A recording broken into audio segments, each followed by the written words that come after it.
Welcome to The Explainer. We live in a world where we're told hard work is the key, but it isn't always enough, is it? Today we're diving into a framework that explores the hidden levers that masters have used throughout history to get just incredible results. So let's start with something I bet you've felt. That frustrating feeling, right? When the effort you put in just doesn't seem to line up with the reward you get out. You feel like you're running as hard as you can, but you're just staying in the same place.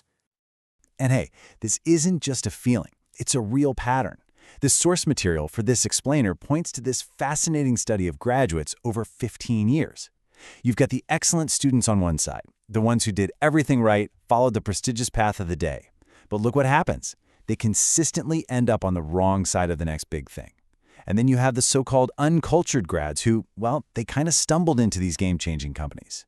So you gotta ask, what is going on here?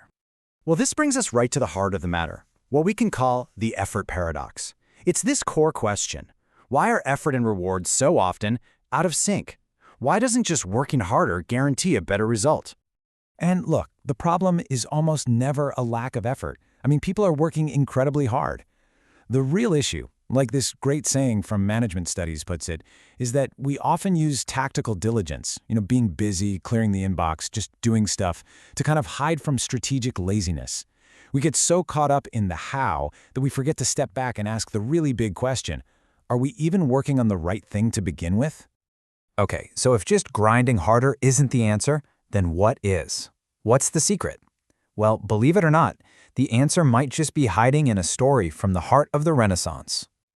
Just think about a master like Raphael. His drawings, they are so incredibly precise, so lifelike. For centuries, people have looked at them and just thought, wow, that's superhuman talent. The lines, the proportions, it's the kind of thing that makes you think some people are just born on a different level. But was it really just a gift? Was it simply thousands and thousands of hours of backbreaking practice? Or was there something else going on? Some kind of shortcut that let him work with that kind of speed and accuracy? Well, it turns out there was. According to some really compelling research by the artist David Hockney, Raphael and a lot of other masters were using a secret weapon. It was called a camera obscura, basically a dark box that worked like an early projector.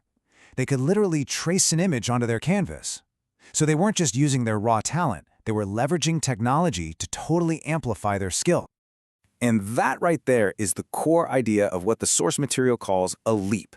This isn't about slow, steady, gradual improvement. No, this is a phase transition. I love this analogy. It's like water heating up, 1 degree at a time. It's still water, until it hits 100 degrees Celsius and bam, it instantly becomes steam. It's a whole new state. Raphael didn't just get a little bit better at drawing, he used a lever, a tool, to jump to a completely different level of performance. Okay, so that's a great story about a Renaissance painter, but how do we find these levers in our own lives, right? Well, it turns out masters have a very clear strategy for this. They find, and then they ruthlessly focus on, their sweet spot. You know who built his entire empire on this idea? Warren Buffett. But the funny thing is, he didn't come up with it himself. He learned this incredibly powerful principle from one of the greatest baseball players who ever lived. And that player was the legendary Ted Williams. Look at this chart he made. He literally broke down his strike zone into 77 little squares. And he knew, based on the data, that if he only swung at pitches right in that red-hot center, his absolute sweet spot, his batting average would be an unbelievable .400. But if he got tempted and swung at a pitch on that low outside corner, his average would tank to .230. So what's the lesson? It's not about swinging more. It's about having the incredible discipline to wait for the perfect pitch. And this idea, this strategy of waiting for the perfect opportunity, it's not just a clever human trick. It is a fundamental law of nature. In fact, one of the most fearsome predators on the planet, the anaconda, uses the exact same logic to absolutely dominate its environment. Think about it. The anaconda doesn't run around wasting energy chasing every little mouse or bird it sees. No way.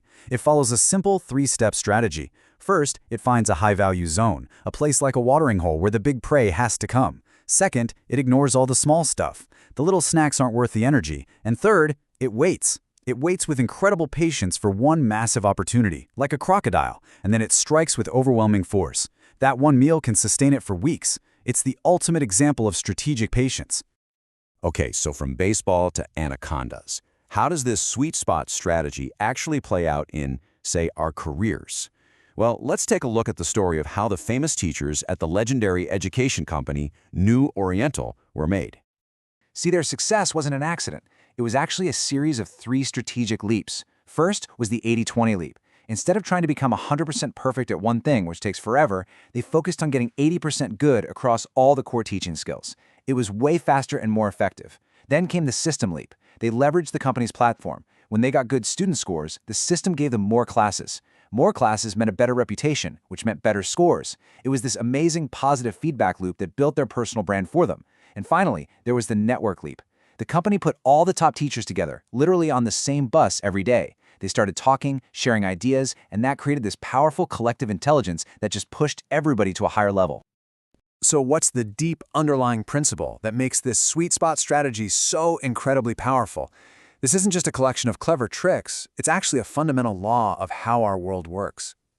It's something called the power law. You've probably heard of it as the 80-20 rule, and you see it everywhere. In almost any system, outcomes are not spread out evenly. A tiny number of inputs create the majority of the results. Think about it. 20% of the people hold 80% of the wealth. 20% of your customers create 80% of your revenue. 20% of your effort produces 80% of your results. There's this small head of the curve where all the action is, and then this long, long tail that doesn't account for much. And the most important word there is predictably. This isn't random. It's not about fairness or luck. It's just the physics of how complex systems work. And just knowing that the world is predictably unequal is the first huge step toward using it to your advantage. And this really is the key idea that pulls everything we've talked about together. All right, so here it is, the big takeaway. Success is not a straight line. It's not linear. So the first step is to stop trying to do everything, to be good at everything. Instead, you have to identify your high-value sweet spot. That's the head of the power law curve we just talked about. That's where you need to focus all your energy. And then you leverage the systems and networks around you to pour gasoline on that fire and amplify your effort into something truly amazing. So that leaves us with one final and I think really powerful question to think about. We know for a fact that the world is not going to reward all our efforts equally. It's just not how it works. So the most important decision you'll ever make isn't about how hard you're going to work, it's about where you're going to focus that hard work. Thanks for joining this explainer.